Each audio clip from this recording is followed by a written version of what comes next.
welcome Paul Koepnick. He is a cold water immersion therapist, certified breathwork practitioner, and he's also the founder of the Cold Water Effect, which utilizes cold exposure and breathwork through a trauma-informed lens to increase mental and emotional resilience. So welcome, Paul, to From the Couch to the Conversation.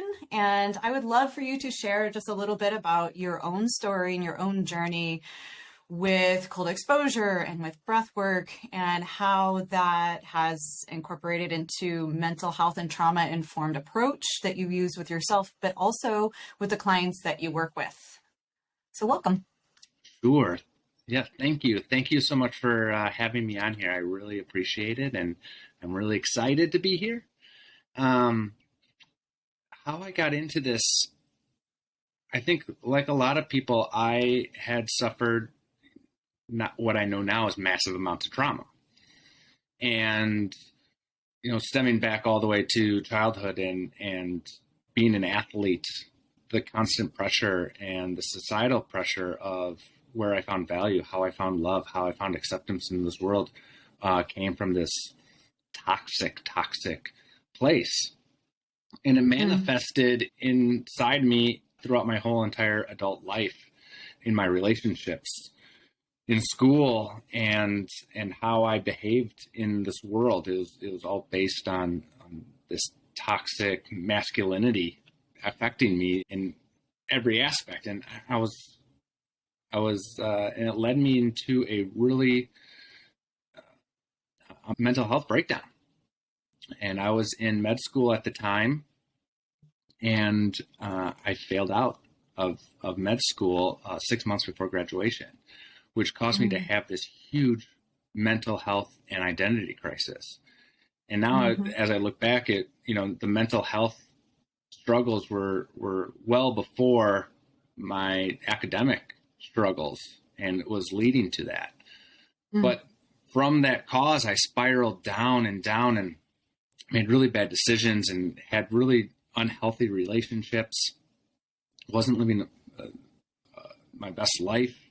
And the decisions I made were damaging my reputation. I got arrested. I ended up becoming homeless in a dark place where I didn't think that my life had any meaning left to it and that I shouldn't be here anymore. And in those moments, I took a cold shower in a campground, and I found some immediate relief. And my mood started changing, and I was able to go on to the next day. And from there, I started, getting back on my feet and started going from a place where I was homeless. I didn't have any family. I lost all the relationships I had. I lost my education. I was publicly shamed and humiliated in the newspapers and, a lot of heavy stuff. And the cold shower that I took helped me relieve that pain for a moment to be able to come back into the present and able to get my life back in line.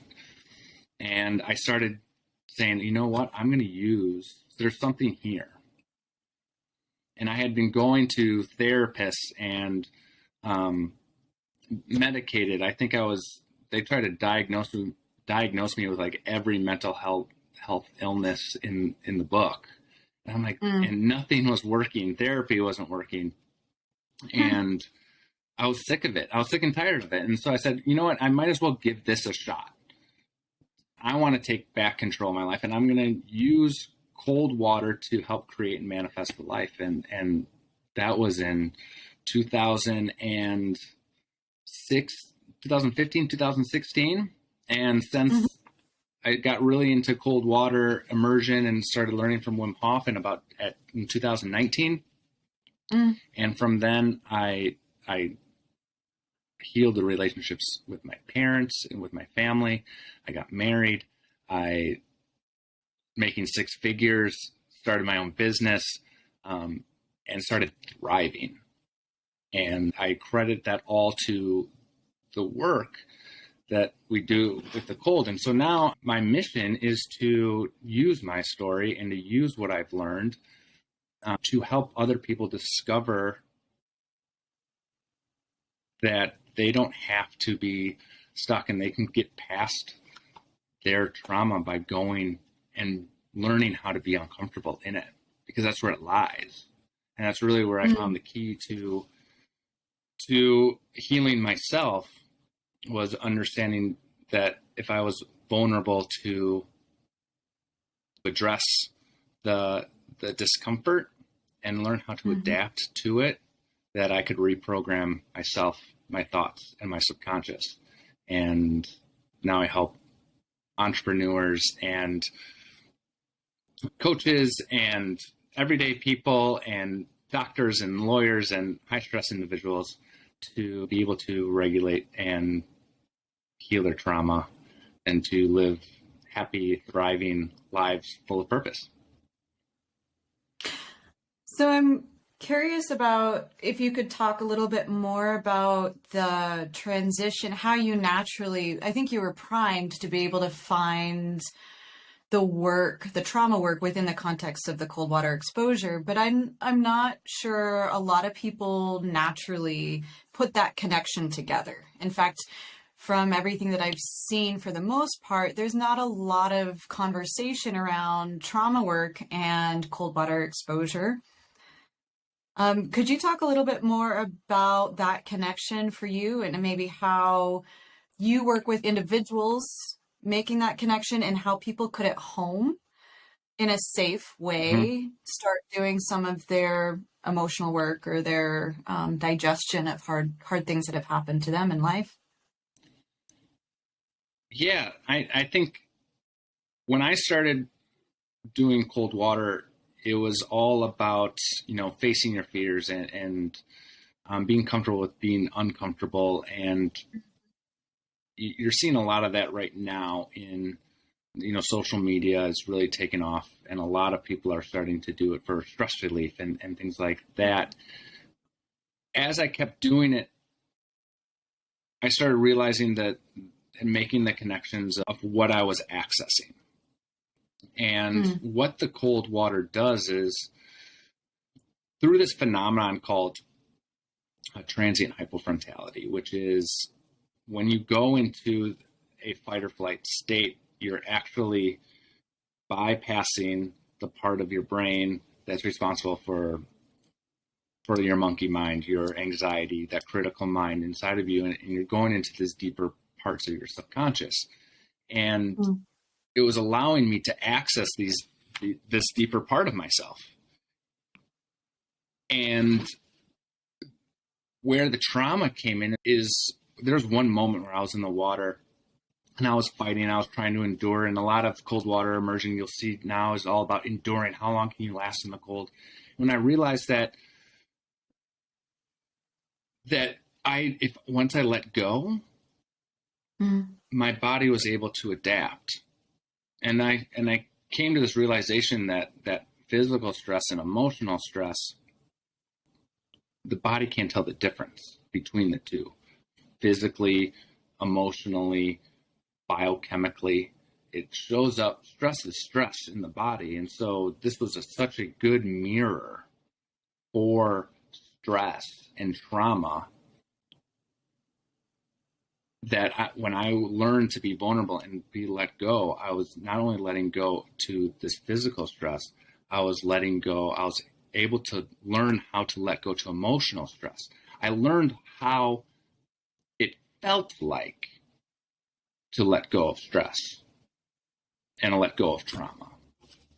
And with a lot of trauma, the way it works in our body and physiologically, like our bodies and brains, when we go through a traumatic and stressful event, we release these two neurotransmitters, adrenaline, norepinephrine, that are the same thing, and cortisol. And adrenaline works on our amygdala and causes that really big emotional response. And cortisol actually deactivates our hippocampus. It actually is trying to protect us. And our hippocampus is what lays down a memory. and what lays down and is the retrieval of that memory. It's how we access and are able to retrieve that memory. And a lot of trauma, when you have this huge amount of adrenaline and a huge amount of cortisol, where you're not allowed, you have this big emotional response and you're not allowed to lay that memory down. So that memory of that trauma just starts floating around our minds and our body and our tissues. It's called a semantic memory. Mm-hmm. And so with a lot of trauma, we know that we have it. We just don't know how to access it because we lost the key somewhere. It's floating around. That memory of what happened to us is floating around. So when we're going into cold water, we can elicit this huge emotional response, this huge fight or flight response physically. And it allows us to process that and let that go somatically and semantically, because we don't need the thoughts of our prefrontal cortex to try to find the meaning behind it. The mm-hmm. beautiful thing about cold water immersion is that the adrenaline, it has a huge adrenaline response. It hits that amygdala, but it also mm-hmm. It lowers your cortisol response. So you don't have this big cortisol response. So your hippocampus stays active. So you can actually start to rewire your brain and lay down a new memory for trauma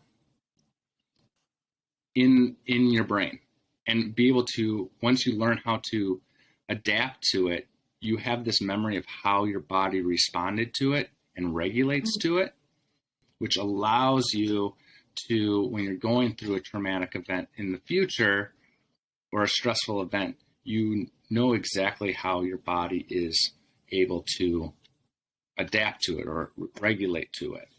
And so that's what I started investigating with trauma and working with people with trauma is, could we hack into that system to mm-hmm. process things without having to think about it, and be able to release it somatically and lay down new memories and new behaviors and new patterns so that we could process this trauma automatically, because we mm-hmm. now know what it feels like to let go of trauma instead of having to try to think about letting go of trauma.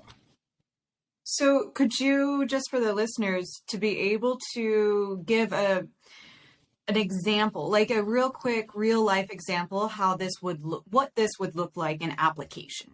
Because I think it's still in science world and theoretical, but what would it look like in real life application? Mm-hmm. So what happens? So let's say you're taking a cold shower. So you're going to finish your regular shower, and you're going to turn it to cold, all the way cold mm-hmm. at the end of it.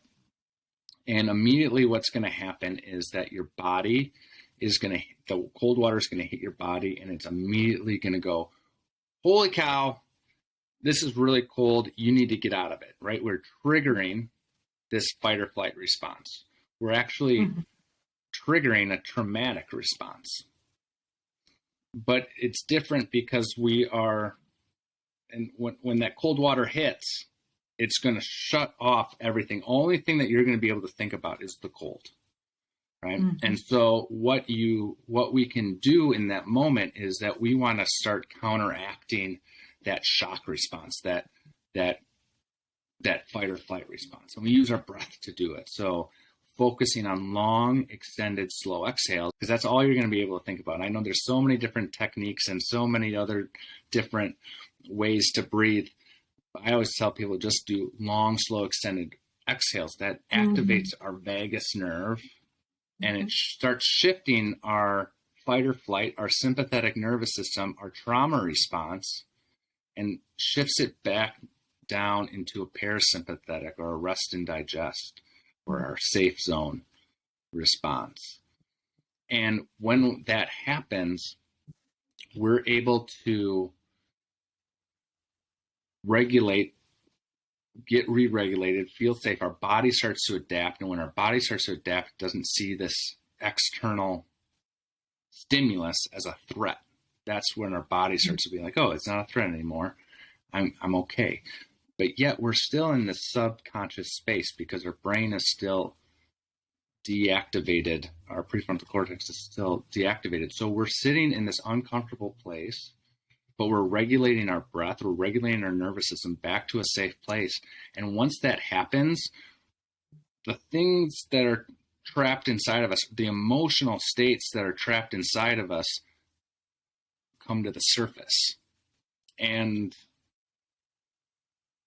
that is when you're seeing a lot of these feelings and emotions start coming up, is when we're starting to feel uncomfortable, and we work through that discomfort, we work through that uncomfortableness. And on the other side of it is when we're able to release and experience the way those feelings need to be expressed and experienced. And so it allows us to automatically, without really thinking about it, express out. We allow it to come out. And once those feelings are gone, well, we've created this new memory of this new response to trauma, to stress, and we understand what it feels like to let go. We know what it feels like to relieve tension in our body. And that is so important because that's how our subconscious communicates. Our subconscious doesn't communicate with words. It communicates with feelings, emotions, and symbols and visions. And so when we envision, and we take time to envision those moments of happiness or those experiences that we want to create, and we allow and give ourselves permission to let go of the tension that we're holding on, we're creating this new pattern in our brain, in our subconscious, and in our body to be able to let go of trauma and stress in a healthy and safe place. And it gets reinforced because there's this huge amount of dopamine that gets released afterwards. The motivating neurotransmitter, the focusing one, the ones for reward. So we're rewarded for the work that we've just done of releasing and letting go of trauma. And that cements it into our subconscious so that the next time we experience something, someone says, hey, you just need to let that go. Our body knows what letting go feels like, what it is. Because it's already a hardwired process. That's why it works so well. Yeah. It's almost like jump starting that system again and bring it into conscious awareness. That is how, like, oh yeah, hey body, hey mind, like this is how we do this process of letting go. And actually, I've noticed with clients that you got to almost forewarn them, or at least I do, is that once their mind and their body remember that they have a hardwired system on, oh, we can get rid of this stuff that's stuck in us, it'll start happening more frequently on its own and outside of the therapy room, outside of the cold exposure in your case, because it's already an innate system.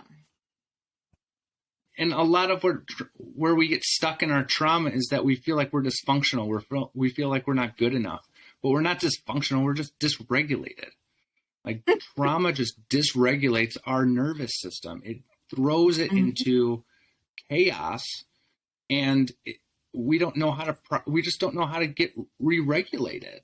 And so we constantly live in this state of fight or flight and fear, and we're re-traumatizing ourselves, and we're creating that pattern and that new hardwire system. And this is a way where we can quickly and efficiently shock that system back into normal order. And once we're back into normal regulation of our nervous system, it allows us to go to the places that we need to go because we feel safe there. And when we feel safe, we feel safe to be able to take bigger risks without feeling like we're going to get, traumatized again, re-traumatized. We have the tools to be able to handle it. It's interesting. It's hard to explain to people that it's actually the increase of stress that helps to digest an already stressful culture in life. Because it feels counterintuitive, and it sounds counterintuitive, and I get a whole lot of eye rolling. It's like, you want me to what? You want me to go do something more stressful so I can get rid of my stress. That doesn't make sense. So I conceptualize it as stress regulation and then stress conditioning. So stress regulation is the things that we do throughout the course of a day that keep us in that window of tolerance, that when we start getting a little bit stressed out, we can take those couple deep breaths, we can remove ourselves from a situation and re-regulate our nervous system in the moment. But it's really those things that we do for self-care, the working out, the eating properly, the getting enough sleep, the cold water exposure, even the saunas, the heat. I love some of Huberman's work around, or how he talks about saunas and heat exposure as well. But doing these things to condition our minds and bodies and nervous systems to be able to tolerate larger amounts of stress in an adaptive way. That's 100%. And that is the biggest practice of doing this as a routine, is the more that you do it, the more you're conditioning yourself to be able to increase the capacity of stress, of that window of tolerance, right? So you're conditioning that stress response in the moment, and you are increasing that window of tolerance. And when you do that, when you have that increase of tolerance, and that balance of your nervous system, I think, who was it? There's a Stanford doctor, Dr. McGonigal, who has a whole course and has written many books about heart rate variability and willpower. And when you're able to increase your heart rate variability, or which is a factor of, or a measurement of how balanced your nervous system is, your sympathetic and parasympathetic nervous system, your willpower increases. And so you're more able to keep your mind online to make those positive decisions in your life, and those healthy decisions. So the big thing with cold water is regulate your nervous system, condition your nervous system in your stress response, keep your mind online to be able to make good and positive decisions in your life. And you can start changing those behaviors and those patterns to start building a healthy lifestyle. And all those things together come in and really push you forward. And as you were talking, it translates, my thoughts went to people that just naturally have a high stress job, right? And the ability to keep clarity of thought, the ability to not only clarity of thought, but being able to continually access creative problem solving while stress has risen, and most people fall out.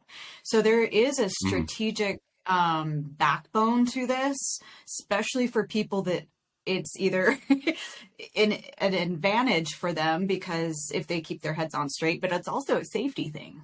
As things get more intense and more crisis oriented, how calm, cool, collected, and creative oriented can you stay? So it has a lot of value in that world as well. Yeah. And that was one of my biggest factors of this modality.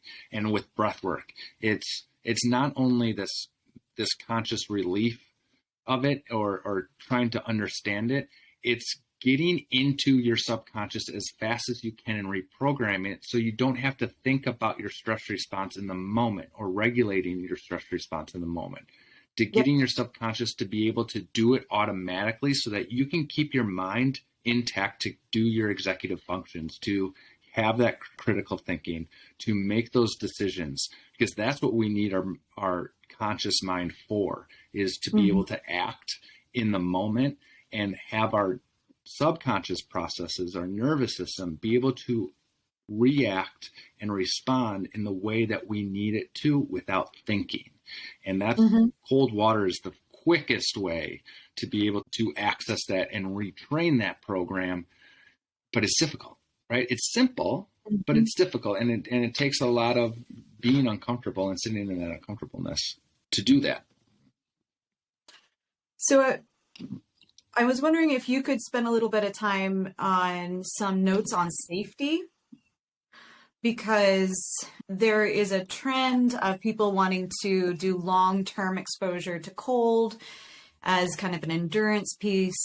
What are the things that people need to keep in mind when doing cold exposure so that their bodies are safe? Mm-hmm.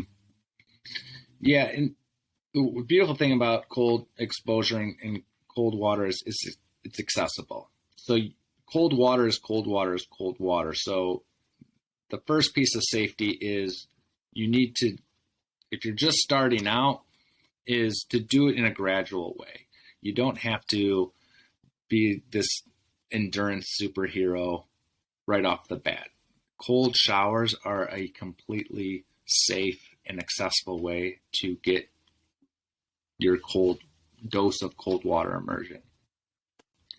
That being said, there are some, risk factors when doing this. Like if you have a history of strokes and seizures, cardiovascular events, heart problems, heart disease, you really want to be checking with your doctor and talking with them to make sure that this is something that is a good fit for you and your health conditions. Also, if you're suffering from severe mental illness, you need to be making sure that this is talking with your therapist or your psychiatrist on making sure that this is an effective modality for you, because it is inherently dangerous. Like cold shock and hypothermia are real. And if you aren't utilizing the correct techniques, it can become very dangerous. So I think the first thing for safety is understanding what cold shock and hypothermia feel like, and understanding the risks or understanding the signs and symptoms of that. So if you're experiencing, heart palpitations and uncontrolled breathing, uncontrolled shivering in the water, numbness, lightheadedness, those are signs that you need to get out and get warm. I think the biggest risk when I have people going out in lakes and streams and rivers is that they can't control their breath. And if you don't control your breath, you're going to start hyperventilating. Your heart rate is going to increase. You're going to go into a cold shock response, which you could pass out. You could be gasping for air and inhale water that has a potential for drowning. So these are some things that we need to be aware of, and we can mitigate most of these. And I've never had a negative problem in the water with any of my clients. But it's because we go through the safety protocols and really focus on concentrating on breath and making sure that we're not overreacting in the water. That's the biggest one, is you have to calm your breath down. If you can't get over that cold shock response, it becomes a hypothermic event pretty quickly. When you're going in for long periods of time, if you find yourself shivering in the water, it's time to get out. Okay. There's no need for sitting in the water and shivering. The current recommendation and the current studies say that you only need 11 minutes per week. That's the minimum effective dose for cold water immersion. And you get all the physical benefits of cold water immersion in 2 minutes. So you don't have to stay in there very long at all. The other safety concern that I have more worries about than in the cold water is, especially if you're doing this outdoors, it's the air temperature. The air temperature is going to get you more than the cold water is. Frostbite and after drop effect. So your body still loses heat after you get out the water, and more quickly than it does in the water. So especially if it's, negative degrees outside or below zero or below freezing, a wet skin it's going to pull heat from you. So you need to make sure that you're prepared and you have gloves and hat and warm jacket, or a place to be able to warm up afterwards, so that you're not going to be uncontrollably shivering, and you can still be hypothermic in that state. So doing some of the warm up methods, the modified Wim Hof or the Wim Hof horse stance, any type of muscle activation is going to start rewarming you from the inside. But if all else fails, like, it's not a bad thing to, get yourself in a sauna, or, you never want to really, to get all the metabolic effects. Like, they tell you not to just jump in a sauna after the cold water. But I mean, if you're cold and you're uncontrollably shivering, get warmed up as fast as you can. Yeah. Something that occurred to me that might be helpful for listeners to differentiate between is the difference between what we've been talking about with cold water immersion or cold exposure, and stimulating the vagus nerve with cold water splashed on your face or neck. Because it gets confusing for people, because they're both cold water, but the cold exposure is meant to stimulate the sympathetic nervous system response, where if it's just on your face, cheeks, or neck with the cold water splashing on those areas, it's stimulating the vagus nerve and actually engaging the parasympathetic, or that rest and digest aspect of the nervous system. Yes, it is very different. You want to use cold water splash on the face and neck when you're already in a anxiety response. When you're already in fight or flight. What that cold water in the face and the neck does, it activates something called the diver's reflex. So this is actually a maneuver that they use for babies in the ER that are tachycardic, and they will dip their heads into ice water, and it stimulates that diver's reflex, which is a reflex of us going under the water. And when humans go underneath the water, our bodies are like, oh, we don't have oxygen anymore, and we need to conserve our oxygen. So how are we going to conserve our oxygen? We need to lower our heart rate. And so it stimulates that vagus nerve to slow down our heart rate. It's an advanced technique that you'll see a lot of people in cold water immersion dip their heads under and stimulate that reflex. I think the cold water splashing to relieve anxiety in the moment is perfectly fine. I do warn people about doing cold water, dipping their heads right away if they're right off the bat, because that can also trigger a sympathetic response and cause you to gasp, and that's when a lot of people drown, especially in Lake Michigan. They'll jump in even on a summer day.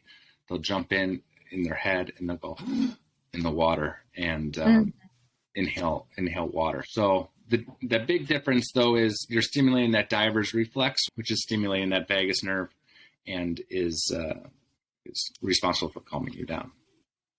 Can you talk a little bit about how you're incorporating that into the work that you are doing with people right now? Maybe how people could reach out to you if they're interested in learning more about working with you or learning from you? Yes, I am currently accepting clients right now for one-on-one online and group coaching programs, and doing some workshops with people if you are in the Milwaukee, Wisconsin area, for some in-person events in Lake Michigan. But what we are going through is you learn, it's a 8-week program where you learn and master the fundamentals of cold water immersion therapy, how a dysregulated nervous system is keeping you stuck, and how we can start regulating that back using cold water immersion and breathwork, how we can manufacture that flow state, and then how we can access your root cause trauma and actually learn how to release it somatically and semantically without having to really talk about it. So we can get that fast relief right off the bat to get you to that next level, to get you to that next step, so that you can now get into a regulated state to be able to uncover and unpack and unprocess and digest that root cause, that original incident, and be able to feel in a safe place to do that. So you can get in touch with me. I think in the show notes, I have a link. I am, for the next few weeks, I am going to offer free, no obligation breakthrough coaching sessions. So if you're going through something and you are struggling, you want to know, this is your jam, this is what is interesting you, you want to know a quick, not a quick fix, but a quick way to be able to access and move on, I'm doing some private, free, no obligation breakthrough coaching sessions. So you can schedule those on the link, and we can talk and get you to have a breakthrough in a very short amount of time. If you want more information, you can go to coldwatereffect.com or follow me on Instagram at coldwatereffect. I've got a lot of motivation and some of the things that I'm doing in the cold water for myself, just to see what's possible. Very cool. And those will be in the show notes as well. Awesome, Paul. Well, thank you very much. Yes, you are welcome. Thank you so much for having me. I love talking about this. I love helping people. It's definitely my calling to help as many as I can and many people as I can, and spread the word of this wonderful modality that everybody can use. Very cool. Well, thanks again, and we'll chat soon. All right. Thank you.